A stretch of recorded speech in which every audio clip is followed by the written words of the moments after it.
This life is simply an accumulation of experiences. Some of those experiences are going to be great. Some of those experiences are going to be not so great. They're going to be difficult. And it's hard when you're in it to look at those difficult circumstances and find the good in them.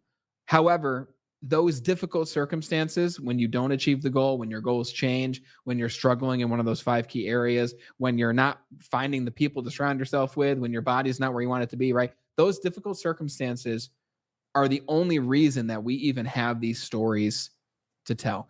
Brent, you wouldn't have the podcast if you didn't have difficulties. I wouldn't have my broadcast if I didn't go through those struggles that I went through. So realizing and having the consciousness and awareness that when you are in those times of struggle and difficulty, you're not alone, number one, but realize that these are the times that are shaping you for the rest of your life.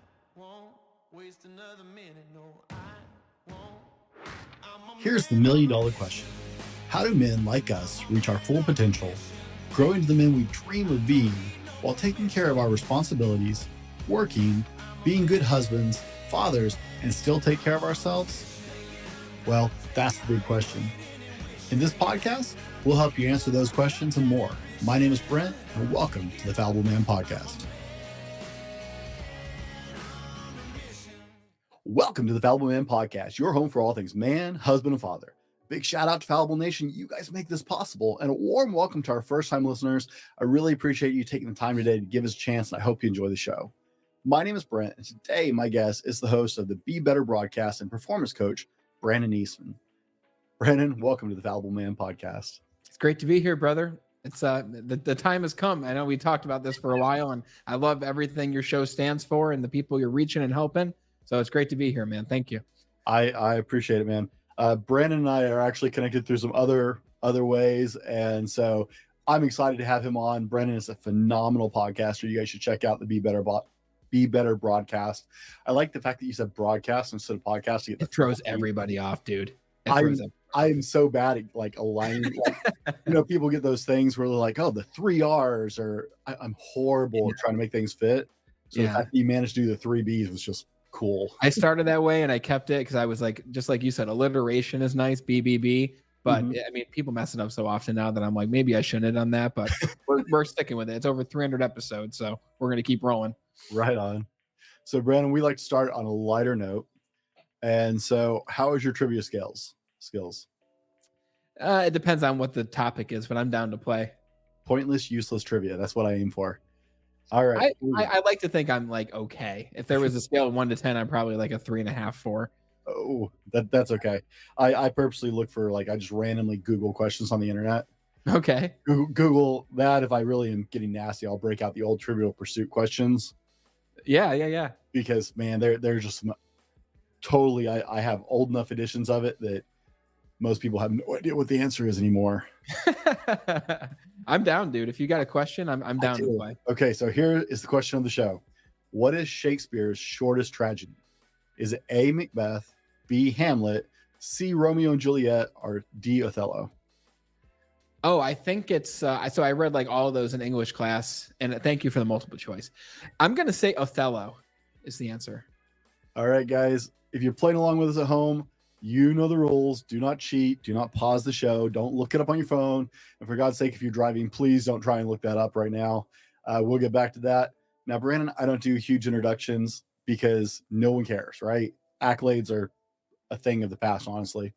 So in your own words, today, who is Brandon Eastman? Today, Brandon Eastman is the host of a podcast with a goal to reach more and more people each year, with the ultimate mission being to help people to live a better life in the 5 key areas of life and achieve what I like to call self-mastery, achieving success and whatever you call success in the 5 key areas of life. And just real quickly, that's your physical fitness, that's your emotional health, your financial health, your relationships, and your spirituality. I believe that if you have a strong foothold in each of those 5 key areas, then you're on the path to waking up in the morning, realizing that you are making progress and growing each day and feeling good and happy about yourself. So that's our goal, is to reach more and more people. And that's my main mission today. All right. If you could have a conversation with anyone living or dead, who would it be and why? Ooh, living or dead, you said? Living or dead. It would be, so I would just fanboy out and choose Tony Robbins as the person I'd like to speak with. I just love Tony Robbins. He made a significant impact on my life when I was 21 years old, overweight, unhappy, not sure what direction I wanted to go. I started listening and watching all of his videos on YouTube that he gave away for free. And I just dove in. I watched probably literally every Tony Robbins video on YouTube, including his older stuff. And he helped me to get out of a really dark place. So I would choose Tony Robbins for that. The second person, can I give one more? Just because I would choose Patrick Bet-David. Are you familiar with Patrick Bet-David? I am. I've heard him speak live, actually. Oh, you were there in the room? Yeah. Oh, that's sweet. Very cool. I was at a YouTube conference 2 years ago. Wow. And he was one of the keynote speakers. Damn, I'm jealous, brother. That I would even love to be in the room with him. I just love the guy. I think I love Joe Rogan, and I'm literally, if there's a Joe Rogan fan, I'm right along with them. I probably listen to almost not all episodes because he's got so many, but I believe Patrick Bet-David now is who Joe Rogan used to be. Not that Joe changed, although I think his direction changed a little bit, but I believe Patrick Bet-David is talking about the real issues that need to be talked about today when it comes to America and the world and what needs to be changed. I believe he's fearless in having those conversations, and that's why I'd love to talk with him. I'm a big fan. Like, I had never actually heard of him until I heard him in that keynote. I pulled out my phone and ordered his book. Yeah. While he was still keynoting, and it was an extraordinary book. Great book. Great book. But yeah, he's one of the few podcasters I actually listen to. I love listening to him. Yep. Now, remind me after we wrap up, dude, you would fanboy the lineup they had for that conference. They haven't had it since, because the lineup was so killer that it's like, how do you top that? Like, yeah. So yeah, we'll get into that off camera. Okay, cool. I was going to ask you about what hidden talent you had, and then I was going through your Instagram, and I found that you that's a video you're gonna play. Okay. Are an amazing singer and guitar player. Let's talk about this.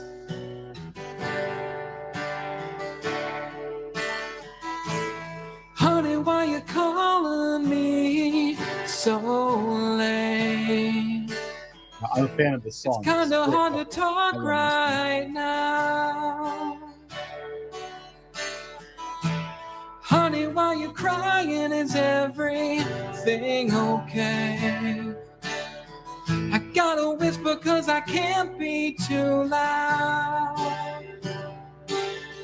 Well, my girl's in the next room. Sometimes I wish she was you. I guess we never really moved on. It's really good to hear your voice saying my name. It sounds so sweet, coming from the lips of an angel. Hearing those words, it makes me weak. And I never want to say goodbye, but girl, you make it hard to be faithful with the lips of an angel. That's a killer song, dude. Now, you guys, if you want to catch the full, you have to go over to Brandon's Instagram, and we'll have links for that, because you don't want to miss the rest of that, dude. I've listened to that songs for years. That's an extraordinary cover. I had no idea you could sing and play. I appreciate that, man. For any other singers, guitarists out there, like, one of the cringiest things you can do is have a video of you playing, you like forced to watch the video, which I respect you playing it, but it's like such a weird feeling when like a video comes up or someone's playing the video in the same room as you're in. It's like, it's like insecurity and everything else just pops up. But I appreciate that. And that's like one of the most modern songs that I've covered on my Instagram or in general. I just do it as a hobby, but I'm a Bon Jovi fan. I love older classic rock. So that's most of the covers you'll see. But thanks for sharing that, man. That's cool. That's I'm in that age group. So, that's one of the reasons I like that song. It comes from the right age group of music. Yeah. 90s. Where I was the bands I was listening to. So it's like, man, when's the solo album coming out? Because I gotta write some music first. I'm actually in the process of writing a few songs, which is really a different experience, because I've just been trying to do new things, and that's one of the new things that I've challenged myself to do. And realistically, I'd like to have like a little mini album that I can just perform live places, like 5 songs by the end of the year. I think that'd be really cool. And I feel like that's pretty attainable. That sounds like a plan, dude. I want to see that. Definitely. Cool. Like I said, I was going to ask the question, and then I found this like, dude, there's the answer right there. I got it. What's one? It's so generic too, you know, like it's like, what do you do? Oh, I play guitar and sing, you know, it's something a lot of people do, but I've been doing it since I was 15 and I'm almost 30 now. Who want to do it, who don't do it well or can't do it. So well, I appreciate it. That's not me. I don't play guitar. I've always wanted to, never took the time to learn. Yeah. So what's one weird fact about you? Just randomly weird fact about you. First thing that comes to mind is I'm a cat guy. So do you have pets? Yeah, I'm a dog guy. You're a dog guy. Okay, most people are. And like I find that I resonate very well with other cat people, with dog people too. But I think cats are some of the most fascinating animals on earth. I think they're so intelligent. They're so smart. Dogs each have their own personality. You know, that's clear. And dogs are always the happiest people to see you. But cats are just like hunting. And it's like they're always up to something. And I have 2 cats. I'm sorry, 3 cats. One's a black cat, 2 are tiger striped cats. And they're each different. They each have their own different personalities and they do unique things. And I just like to study and watch them. Like I'm a big animal person. I love animals, but I'm definitely a cat guy. That's probably the weirdest fact that comes to mind. I don't not like cats. I just don't want one. I get along fine with them. Your dog might eat it. But for the same reason that you like them, like they're half in, man. Like Constantine nailed it. They're half in. There's something scary going on in the background. It's so true though. They're predators. I mean, that's what I feel like. They're more predators than dogs are primally. Yeah, sure. So it's like they would eat you if you died and your body was there for like 5 days. I think they start eating your body, which I don't blame them because they're starving. But I don't think dogs do that. I think dogs die with you. So that's a big difference right there. Usually at about 3 to 5 days is the line. A starving dog will start to eat his owner. A cat will start on you about a day in. Once it starts getting fed, yeah. Damn. So the dog gives us some time at least. Yeah. The dog tries some more until just the hunger wins out. Right? It's like they talk about with vampires, the thirst always wins. Sarah writes in the chat, depends on the breed of dog. That's true too. I don't think a Yorkie might go to town that quick. Who knows? What's one purchase of $100 or less that you've made in the last year that's had the most profound impact on your life? Oh, excellent question. It's funny you asked that because I just recently bought a new guitar and that was certainly not under $100, but I bought something for it, which if you know, everyone knows with a guitar, electric guitars, you plug it in. So there's a cord that leads to an amplifier. And I went on Amazon and I found that you can actually get a wireless transmitter and receiver. So you can plug in the wireless transmitter into your guitar and the other end into your amp and turn them both on. And then the signal, it sounds like elementary, but this was new to me. The signal just goes from the transmitter to the amp. So I can walk around, practice, play guitar without actually being plugged in. And it was literally $35 for this system. It doesn't mean it's going to last forever, but it works flawlessly and you just have to charge it. And I just thought walking up the stairs from my show this morning, like, that was probably one of the best purchases I've ever made for less than $100. Okay. I like it. You know what? I'm, as a person who likes to be wireless on everything, I totally get that. What's one of yours? What's a purchase you've made recently that's less than 100 that you I like? have not made a lot of purchases recently, honestly.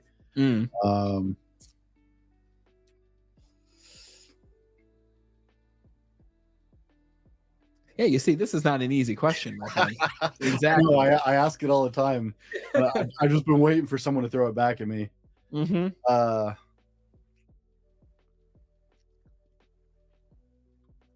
$100. I got to stop and think because everything I spend money on is for my studio usually. Like I turn around, all the extra money goes to my studio. And as you know, nothing in the studio is cheap. Oh, dude, I completely get it. No, Sarah says my shoes. No, Vibrams are not under $100, unfortunately.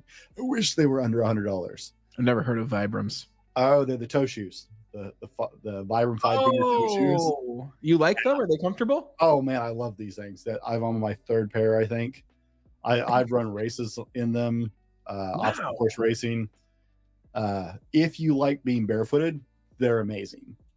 Wow. I'm gonna have to look at them. I've never even like seen people out in the wild wearing I'm them. actually wearing them right now. I just can't get a camera down on my toes. My leg does not flex this tall. I hear you. But yeah, no, the only thing that freaks people out is it's a weird feeling to get used to something being between your toes. Mm. That Yeah. takes some adjustment. But no, they have Vibrams that are super basic. They're basically like slippers with this thin rubber sole. And they have Vibrams that are like trail hiking grade, Yeah. where the sole is hair thicker and has more traction. But I've done like 10-mile events in Vibrams. Sick. I love how active you are, brother. It's super cool just because fitness changed my life, and it's cool to see that like you're a strong man. I mean, this is something that you've been doing for a lot of your life. So it's great to be around like company where fitness is like a staple of life. I gotta admit, I've been lazy lately. I have not been in the gym near as much as I should be. Ah, We're, it we're happens. in, We have seasons, you know. we're in a transition period, and so it's like getting to the gym kind of falls by the wayside. And my oldest daughter is actually just became old enough to join our church youth group. Okay. She's junior high kid now, and she's going to her first overnight event this week, and it's like my Wow. heart is thumping a little bit. That's a lot. So yeah, between that and some other Good things for her. going on, I've gotten really bad. Every day I sit there and it's like, man, I need to go to the gym. Just need to go to the gym. It's dude, during those transitional points of life, like keeping the gym a constant, however you have to do that, because it becomes harder to go because you're like, I have so many other things I need to do. I have so many things to think about and organize. But getting there and then afterwards, you just feel like so much better after you get back after a good workout. And you just feel so proud of yourself. And it helps you make those transitions better. Yeah, yeah. Well, that's the thing is I know like that's exactly what I would tell other people I was working with. And it's like, man, I'm such a hypocrite sometimes on that. That's the We're first human. thing to go, right? We start getting busy and trying to, oh, I got so much to do. And yeah, so it's been the Vibrams are probably close to 100, but yeah, I We'll will take that. That's a good answer. I will. Now I know you've educated me on something I wouldn't have known, so I'm gonna check them out after. I bought my first pair in 2015. I'm on my Wow, third pair. so you're a pioneer. Like I love these things. Right? Just oddities. How is fatherhood treating you? Brandon is a new father, and I love the pics, and I'm absolutely just enjoying your journey on that. How is fatherhood life treating you? He's awesome, man. So my son's he just turned 2 months 4 days ago. His name is Leo, and it's just been a wild ride. So picture this: I was someone before having him who I've held one baby my entire life before him because I've always been afraid to hold babies. Like they're just so fragile. I've always think like, what if I drop him? It's going to be the end. Like, and so I had to learn everything at once. Like my wife, she's babysat, she's done all the things, so she was very versed. Thank God. And I had to learn how to hold the baby, how to feed a baby, how to change a baby, what to do with the baby, how to keep them occupied, everything that comes along with dressing the baby, everything on top of, okay, now I have a baby on top of my business, on top of my work life, on top of everything else that I like to do. So Di gave me great advice. You've probably had Di on the show at this point, right? Oh yeah. Okay, excellent. He gave me some great advice. He's like, Brandon, don't create any future plans right now before the baby. I think you were there when he gave this advice because when the baby comes, your plans are going to change drastically. So it's been a wild ride of a lot of learning, more learning than I've ever had in a 2-month period, along with a lot of fantastic experiences and emotions that I've never felt before. Just hearing him like start to form sounds and coos and words, not words, but him trying to form words. It sounds like he's saying words sometimes, but he's just making noises, but it's funny. Along with the learning and just trying to balance everything, dude, like balancing business and work and really prioritizing, figuring out what's most important, which I'm like in the heat of right now. So I'd say I'm with you. I'm also in a very transitory period of my life, but it's amazing. And I wouldn't wish anything other than what I'm going through right now. Awesome. Thanks for asking. Tell us, you already took care of that question. So look at that. This is why I have show notes so I can not ask the same question twice. What is something everyone should know about you before we dig into today's episode? A lot of people see me and they hear me, or they'll, especially in person, they'll be like, wow, you're just a really outgoing, positive guy. And it's like, some people even ask me, are you like this all the time? And the answer is always absolutely not. So number one, I'm not always like this. I'm very introverted, believe it or not. And I know how to come out of my shell when it's necessary, because I realize that we could have a part of this conversation today that really makes an impact on one person's life. And if I was in my shell, that wouldn't happen. But I'm very much an introvert, yet I still get out of my shell to host my show and to be in sales and to do all the other things. Like, I don't just stay hidden, although I do stay hidden at times because I like to recharge. I love to read. I love to play guitar. I love to be alone with my thoughts and do the things that I like to do. So that's one thing. And a lot of people want to know also that I was a fat kid practically my entire life. Up until I was 21 years old, I was the fat kid. I had a year here and there where I lost weight, and, you know, I was wearing different clothes and I felt better, but I didn't really, because even my identity was always that of a fat kid. And a lot of my story is when I really made the leap from being the continuous fat guy my entire life to having a mentor take me under his wing, bring me to the gym, show me the ropes of fitness. And since I was 21, I've been between 190 to 200 pounds, feeling good, wearing suits that I feel good in, wearing clothes that I feel good in. And since 21, I'm 29 now, I haven't gone back to the person I was before. But most of my life, literally 21 years of it, I was the fat kid, both physically and mentally. And it took a lot of work to change that. And that's what's inspired really the work that I've done to this point in my life. It's funny how many people, one of the things I've always prided myself is trying to be just genuine. What you see is what you get. And I had one of my friends call me out the other day. It's like, you say that on the podcast, but how you are on the podcast is totally not you in real. It's like, no, it's me. It's just me turned up to like 12. Yeah. Because if I don't come with some energy into it, nobody wants to listen to like that quiet, soft-spoken, monotone. Right. Yeah. There's got to be some energy in it, or like no one wants to listen to that show. And they were like, okay, that's fair. It really is you. It's like, yeah, you got to come out a little harder, because I'm the same way. I'm the stay at home. You're putting the effort in. I mean, when you do anything, you have a choice of, where am I going to ramp up my energy for this? Even when you go to the gym, am I going to put a 10 out of 10 energy into this, or am I going to put a 3 out of 10? And you know what? Sometimes 3 out of 10 is okay. Sometimes I go and I don't feel that great, but I'm like, you know what? I'm here. I'm going to do the workout. Maybe it's not my best workout, but I'm going to do the best that I can in this moment. Like, dude, there's been mornings after the baby hasn't allowed us to sleep at all, where I still had a podcast. And there was 1 or 2 out of maybe the 20 or so since he's been here where I canceled because I was like, I just have not slept and I will not be able to show up as myself. But the other ones, dude, like, you still just show up as your best self possible. And it's important, like, for us, what we're doing right now, for people who go on Zoom calls for their work, if they're a leader in a company, when you go do anything where you're around people, you are putting on a performance. That doesn't mean that you're a different person. It just simply means that you're conscious and aware of what energy you're giving off in that moment. And if people are listening and your job is to engage people or entertain or educate, you've got to be able to ramp up the energy. If you don't, then the listeners are going to be in for a rough time, or they're just going to leave. Guys, we've been getting to know Brandon, just a little bit of who he is and where he's at right now.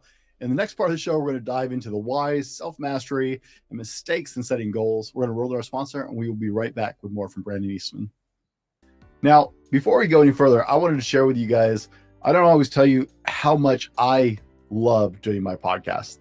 Like, I passionately love what I'm doing. And one of the things that makes my life better as a podcaster is to work with a company like Grow Your Show. Grow Your Show is a one-stop podcast do-it-all. Now, I use Grow Your Show for my marketing, but Grow Your Show is literally a one-stop shop. You can record your episode and just drop it off with them, and they take it from there. It's amazing. If you are interested in picking up podcasting as a hobby, or maybe you're looking to expand your business and use podcasting in that aspect, talk to my friends over at Grow Your Show. Adam will take care of you. I guarantee it. I trust him. He's my friend. He's my business colleague, and I wouldn't trust anybody else with my show. Guys, welcome back to the first part of the show. We were just spending some time getting to know Brandon. In this part of the show, we're going to dive into the whys, the self mastery, and the mistakes in setting goals, and a little more. Brandon, I got to start, and this is a die approved question, I guarantee. Why do you want to help people? What's the why behind the why behind the why behind the Brandon? That's a great question that brings it very deep, which I appreciate. I wasn't someone who just said that I want to help other people. So that wasn't a goal of mine my entire life. When I graduated high school, I thought that I wanted to go to college because that's what everyone else was doing. I thought that I wanted to become a lawyer because I thought lawyers made a lot of money and I thought they were happy people. I later found out in life through talking with many lawyers, I've never met a lawyer who said you should have gone and been a lawyer. They all say it's a good thing you didn't become a lawyer. It's wild. But I started to go to school for it, and then I found myself in sales at a certain point. And I was 18 years old, making $60,000 in sales in my first year. Wow. And I was like, damn, this is really good. This is the same company that we've been talking about, Brent. And I was like, why am I going to school to become a lawyer if I'm already making $60,000 a year in sales? I said, if I focus full time on this, rather than go to school at the same time, I can probably make over six figures. So my boss at the time, who was my mentor that I mentioned earlier, said, dude, just drop out of school. And I was like, drop out? What do you mean? That's not even an option. My friends are going. My teachers told me to go. My parents think that it's a good thing I'm going. He's like, you've already reached your goal. Why would you continue going to school when you're already making the money that you want to make?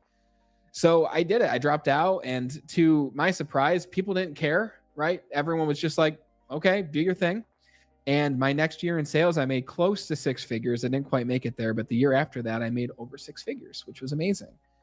And I realized very quickly, Brent, at the age of 21, that money is not everything, right? I had more money, but I had even more problems than I had before I had any money, right? Because once you reach a new income threshold, more problems come, right? I was making great money at this time, but I was overweight. I was unhappy.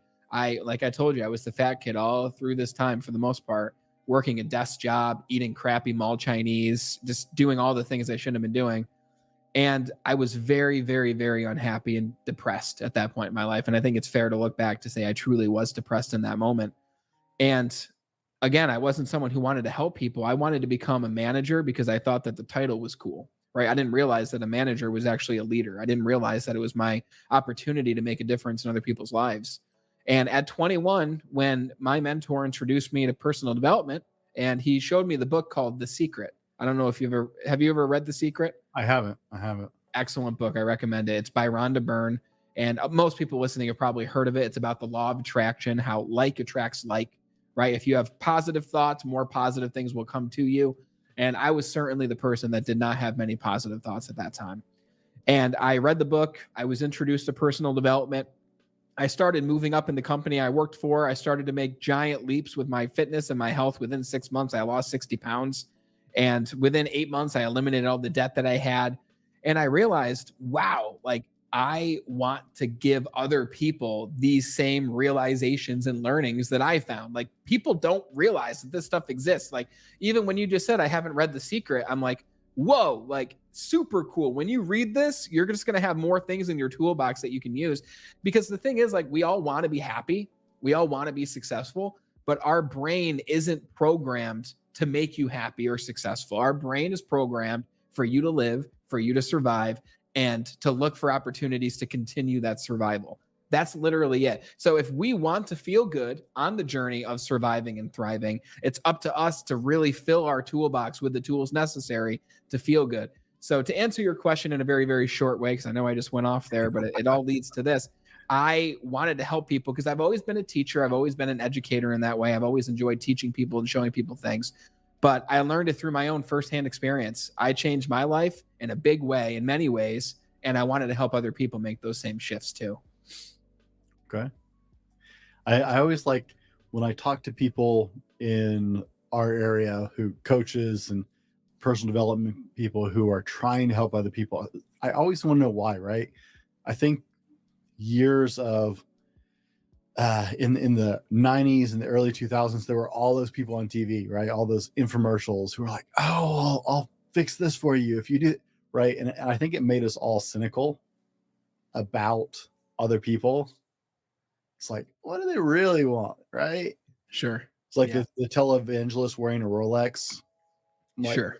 and asking me for money. I'm just like, no.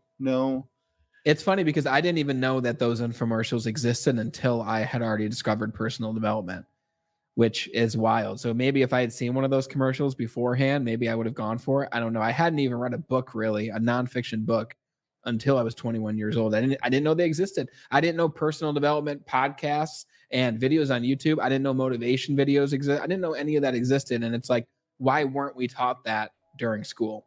Why wasn't that something that was discussed more?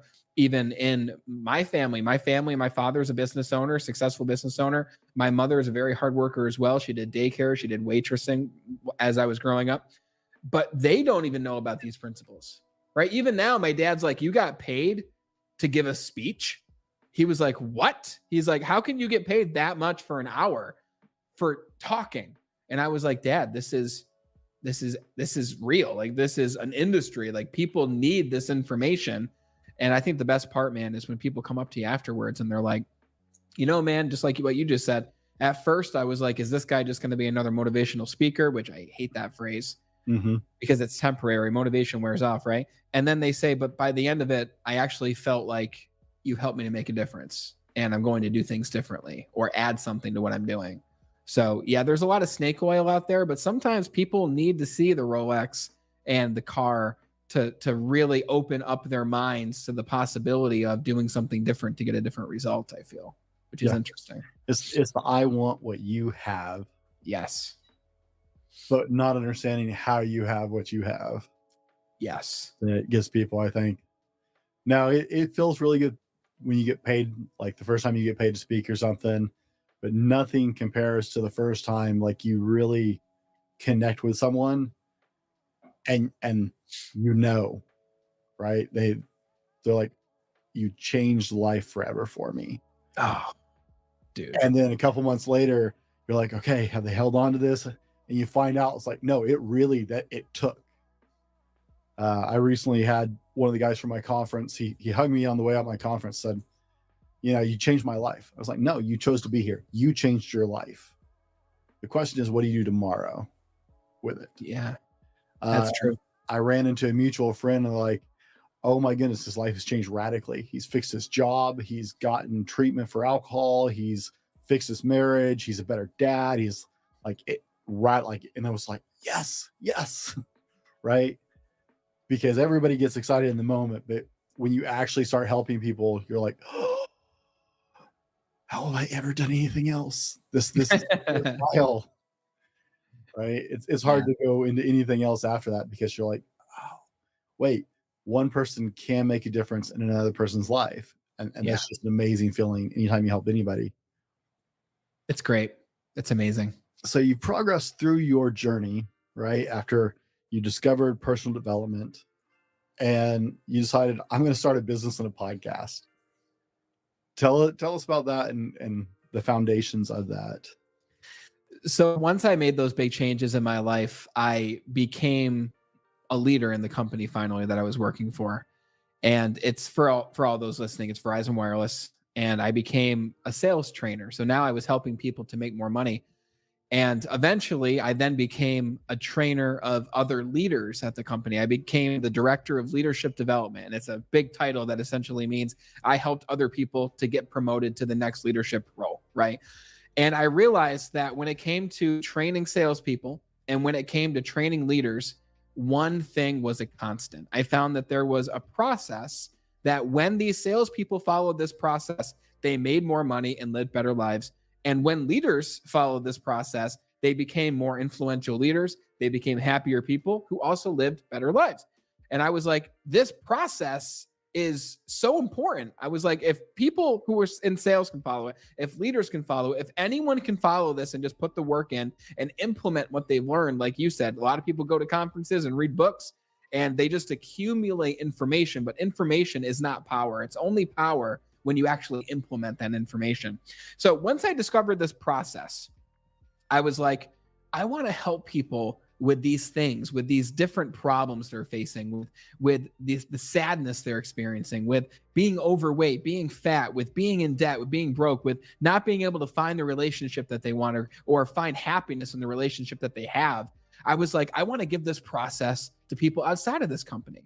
And I want to do it in the way that I discovered personal development. And I found personal development, like I said, with Tony Robbins. I watched all the YouTube videos that I could possibly find of this man on camera talking to the camera, whether it was him one-on-one like it is right now, or him at an event speaking to groups of people. And I said, if that helped me, then why don't I create some videos and some content that can help other people to implement this process that I followed and then gave to salespeople and leaders? And that's when Be Better Industries happened. So I was 26 at the time. It was 2019.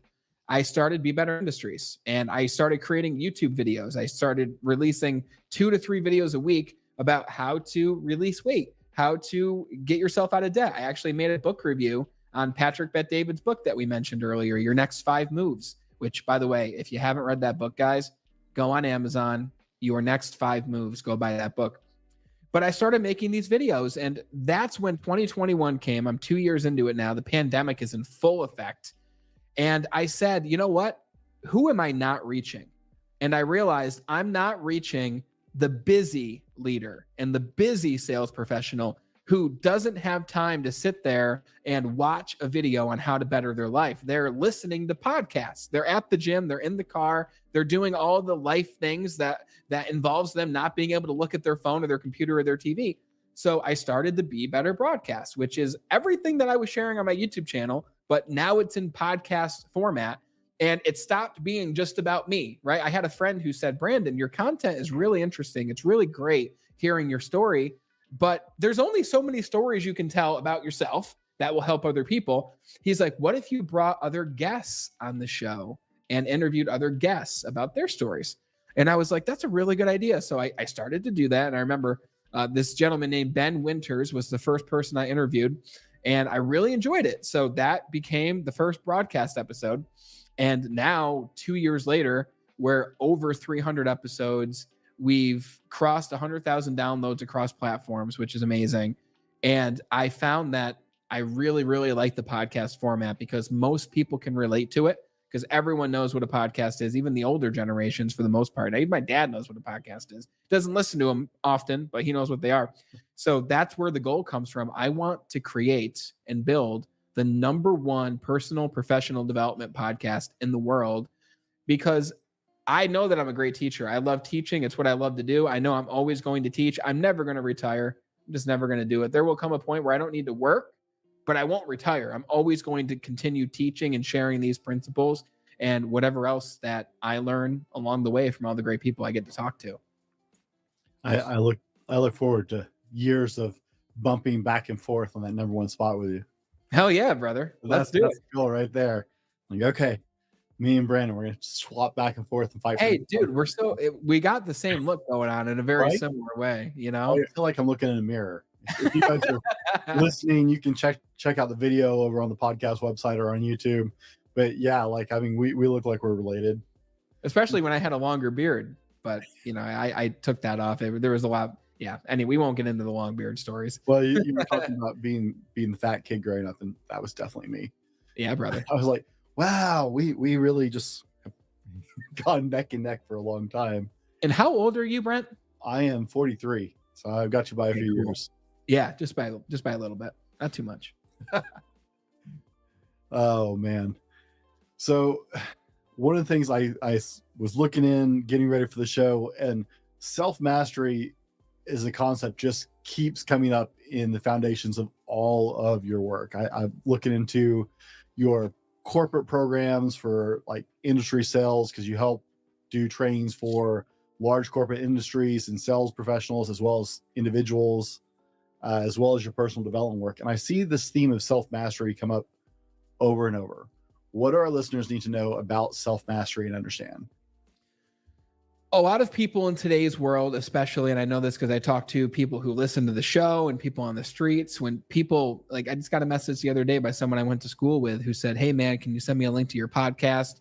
I'm going through a lot right now. I just feel like I'm spinning my wheels. I feel like I'm not going in any direction. I feel like I'm not growing. I just don't know what's going on. Right. And he's like, I got a good job. I'm making good money. And a lot of people, even now, because it used to be me, believe that when you're making a lot of money, you will be happy. Right. And I came to learn myself very quickly that money does not equal happiness. It requires the other areas of life to be congruent with the money, right? So it's not just money, but how are your relationships? How connected are you spiritually with whatever you believe? If it's a religion, great. If you believe in infinite intelligence or the universe, great. How connected are you with that spirituality? How successful are you with your emotional mastery, right? How conscious are you of the emotions that you're experiencing on a daily basis, right? So if we have the external success, if we have the car, if we've got the nice things, if we've got the house, if we've got the beautiful wife or the great husband or whatever, do we have the internal happiness that goes along with that? Because I know a lot of people who have the things, but it's all show. They're not happy people, right? But very rarely do I find the person who has this internal mastery who also doesn't have the thing. So I found this internal mastery, which you can just simply call self-mastery.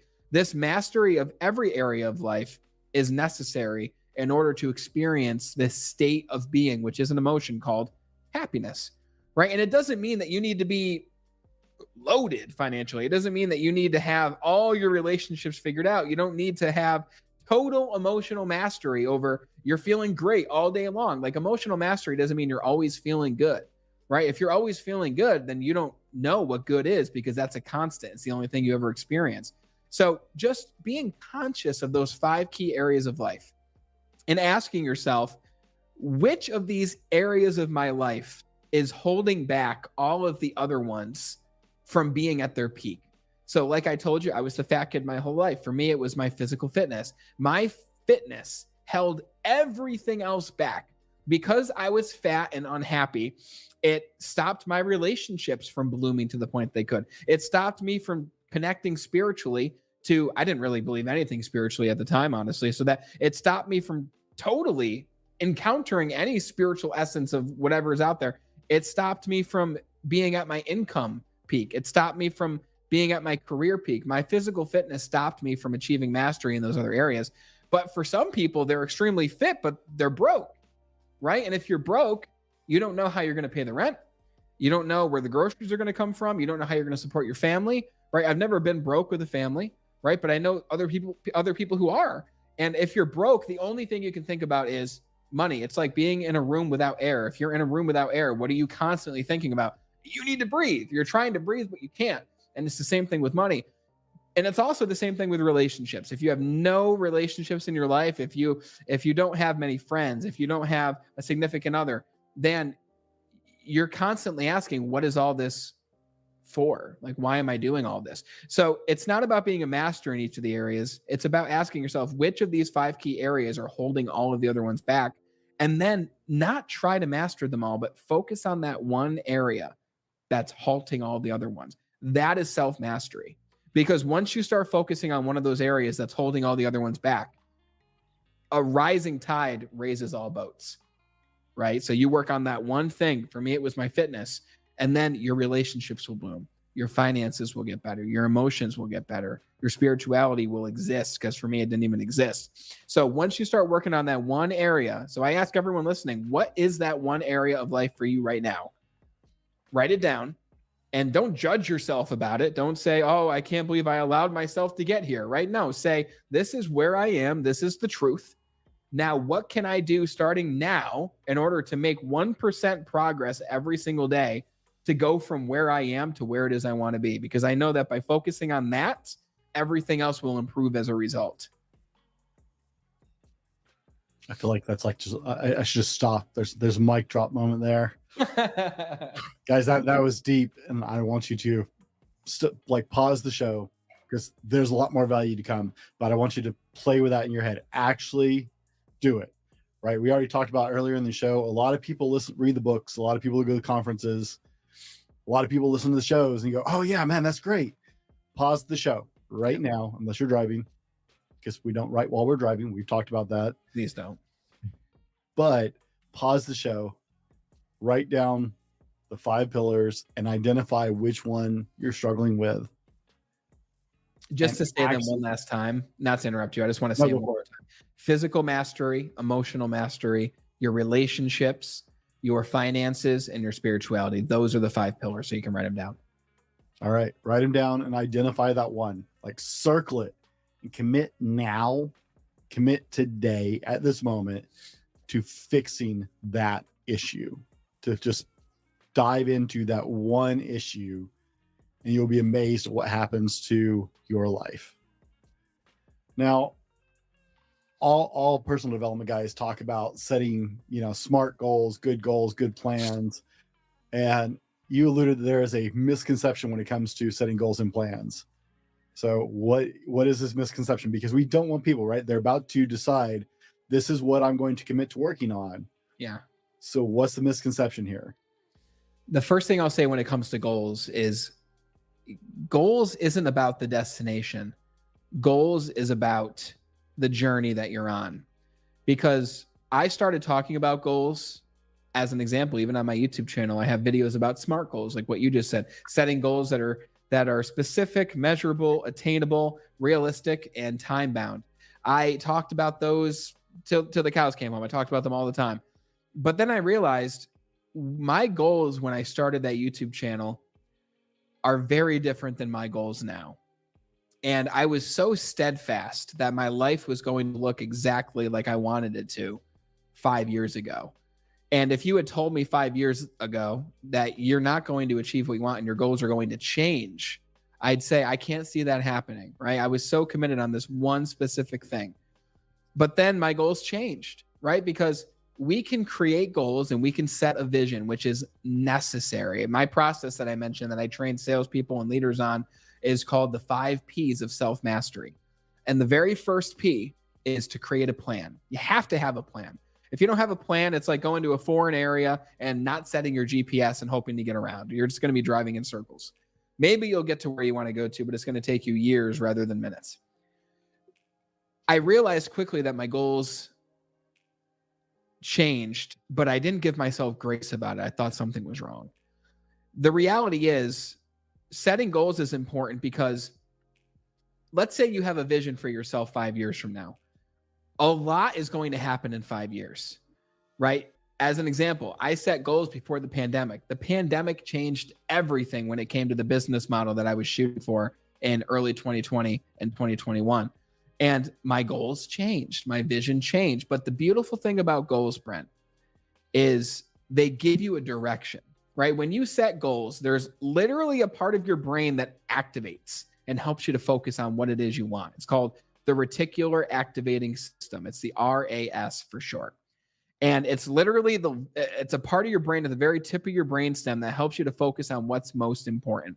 If you don't have goals or a direction and you're somebody, just like I know someone who close to me in my life who says, I don't set goals. I just let things come as they come. And this person is still living at home with their parents. They have a job with no potential for growth. They're not the happiest of people. It's not judgment. This is simply observation, right? So goals are a prerequisite, but letting them be the end all be all of your happiness is just not realistic. So set goals, but if those goals change, have grace with yourself over those goals changing. Have the vision, but when that vision changes, and I say when, not if, when the vision changes, accept that change. I remember Tony Robbins mentioned he wanted to be the president of the United States when he was 50 years old. When he was like 20, he said, I will be president when I'm 50. He's 60 something now and he's not president, but something tells me that man could campaign and very likely become the president if he wanted to. I do believe that. So it just goes to show you'll have goals, but allow them to change. And yes, SMART goals can be helpful. Make them specific, make them measurable, make them attainable. But something is only attainable in your worldview right now, right? Attainable to you and realistic to you is different than realistic and attainable to me. So create a vision, create goals, get yourself around people who already have what you want or who are on the path to getting what you want. Just like we're friends, Brent. Like we're both gunning for that #1 podcast spot because we want to help the most people. And I know if I'm number 2 and you're number 1, we're both helping a lot of people. So I'm fine with that, brother. So be okay when your goals change is the main point that I wanted to make there. We're big fans of SMART goals around here, but I'm also a big fan of you set SMART goals in very specific increments, right? We always let go that timely. I'm into like 3-month increments. Have a bigger vision than that, have a bigger dream than that. But SMART goals are for activating the plan, right? So I stick to 3-month goals is what I aim for. It's like, okay, this is the time frame we want to work in, because after we achieve this, we have to reevaluate our bigger visions and goals. Yes. So I like goals being the short term. Like you just said, 3-month increments. I love that because the goals are the actions. The vision is the philosophy. So have your long-term vision and allow the goals to be shorter term, because you don't know how you're going to make the vision happen. And you don't need to know that. Like the vision for us is to be some of the top podcasts in the world when it comes to personal growth so we can help the most people. But the how we do that is constantly going to change. Like ChatGPT coming along.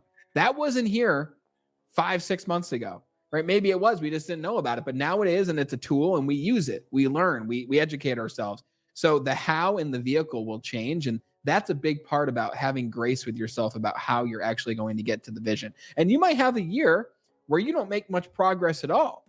But then the year after that, you make leaps and bounds in progress that you've never even thought was possible. So allowing yourself grace when you're feeling off track from achieving those goals is super important too. guys, we've been talking wise, self-mastery, goal setting, some of the mistakes that come along with that. In the next part of the show, we're going to dive into Brandon's 5 Ps, because I'm really fascinated by the framework you've put together. And I'm even more fascinated with action that our listeners can take from this conversation. And I think that your structure is going to help a lot of people. So we're going to roll our sponsor, and we will be right back with more from Brandon Eastman. How well do you sleep at night? Do you toss and turn and wake up more tired than when you went to bed? Sleep is commonly one of the critical elements people fall short on in their life. The quality of sleep you get directly affects your ability to control your weight, your ability to add muscle, your stress levels, and your everyday job and life performance. If you're ready to move to the next level, then sleep has to be part of the plan. Check out our friends at ghostbed.com if you're ready to get your best sleep. I love my ghost bed. I've been sleeping on one for a couple years, and has made a huge difference in how I sleep. Hit ghostbed.com and use the code TheFallibleMan30 to get 30% off your order and start getting better night's sleep tomorrow. Now, let's go on to the show. Guys, welcome back. In the last part of the show, we discussed the whys, the self-mastery, and some mistakes in setting goals.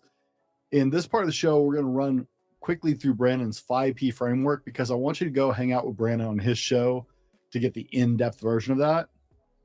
And so Brandon's going to introduce the concept to us, and then we're going to keep on stepping, because I want you to go check it out on Brandon's show. Consider it part 2. And Brandon, introduce us to your 5P framework. Sure. So this framework didn't just come out of thin air. Like I mentioned, for 4 years, I trained salespeople, and we trained them on how to sell, of course, how to be influential.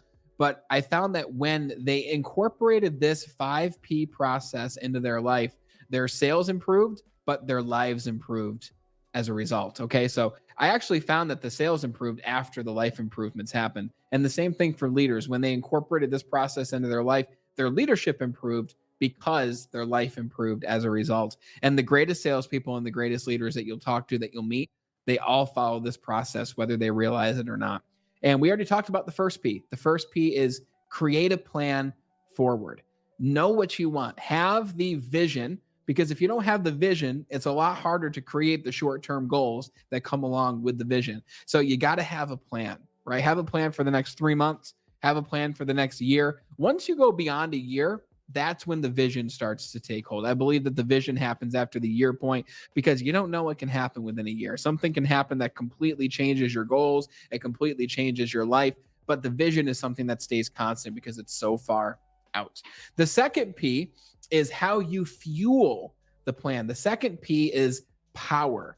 And power comes down to your emotional fitness and your physical body, right? Your thoughts power your success. If you're someone who constantly has the self-talk of, I'm not going to be able to do this, I don't have what it takes, My beliefs just aren't there. I'm not surrounded by the right people. I don't have the best circumstances. Then it's going to be very difficult for you to achieve the plan that you're going after. You've got to be able to fuel that plan with strong thoughts and a strong body. And a lot of people, including myself at the beginning, we try to start with the thoughts, right? We try to change our thoughts.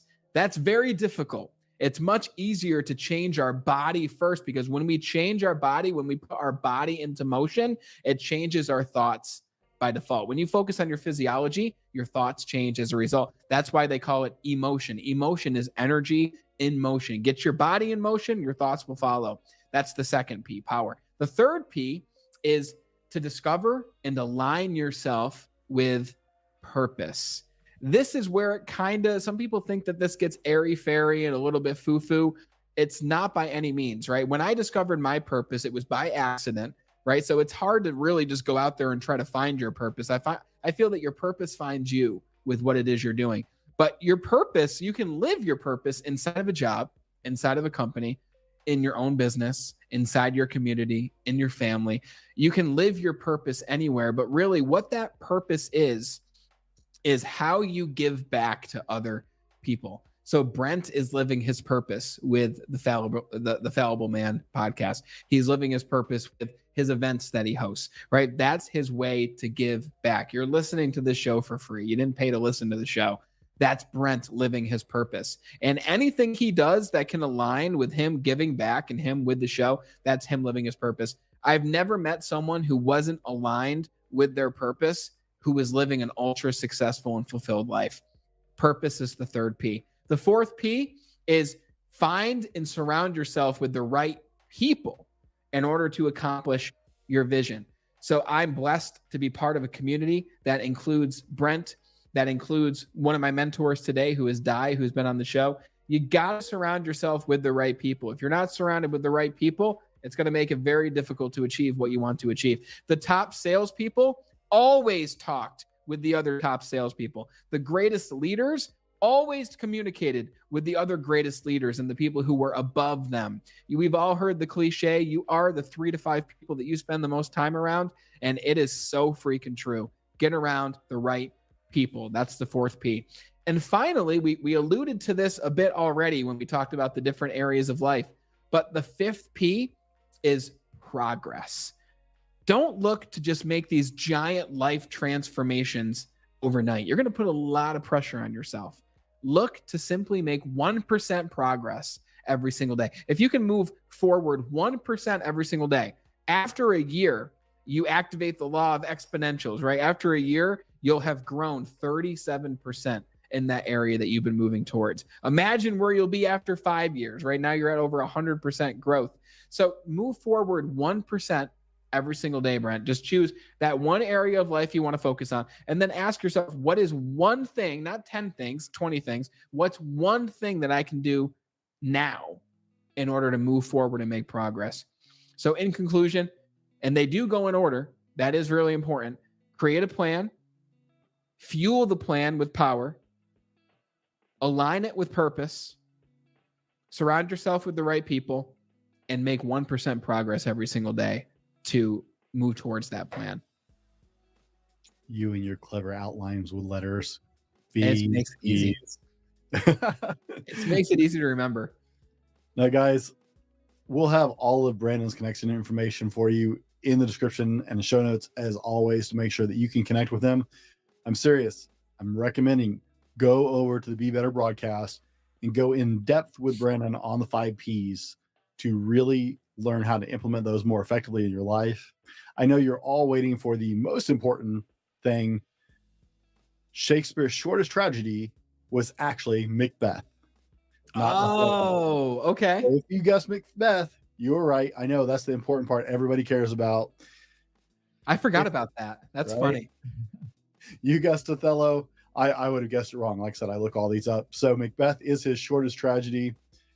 Guys, we know that you are striving to make leaps and bounds forward every day. That's why you listen to these shows. That's why you're part of our communities. Brandon is another resource for you to do that. I can't recommend his show enough. Now, Brandon, I want you to walk us out. If our little audience hears nothing else today, what is the most important thing you want them to hear today? Like what we talked about earlier, this life, especially being almost 30 now, and some people who are in their 50s might hear that and be like, this guy knows nothing. Like, you don't, it's going to be different when you're 40 and 50 and 60 and whatever. And that's great. But from what I've learned so far and what I can give you is this life is simply an accumulation of experiences. Some of those experiences are going to be great. Some of those experiences are going to be not so great. They're going to be difficult. And it's hard when you're in it to look at those difficult circumstances and find the good in them. However, those difficult circumstances, when you don't achieve the goal, when your goals change, when you're struggling in one of those 5 key areas, when you're not finding the people to surround yourself with, when your body's not where you want it to be, right? Those difficult circumstances are the only reason that we even have these stories to tell. Brent, you wouldn't have the podcast if you didn't have difficulties. I wouldn't have my broadcast if I didn't go through those struggles that I went through. So realizing and having the consciousness and awareness that when you are in those times of struggle and difficulty, you're not alone, number one, but realize that these are the times that are shaping you for the rest of your life. That's what I would share with people to wrap up the show. Brandon, I appreciate you taking the time to hang out with us today and be on the show. Guys, as always, be better tomorrow because of what you do today, and we'll see you on the next one. This has been the Fallible Man Podcast, your home for everything man, husband, and father. Be sure to subscribe so you don't miss a show. Head over to www.thefallibleman.com for more content and get your own Fallible Man gear.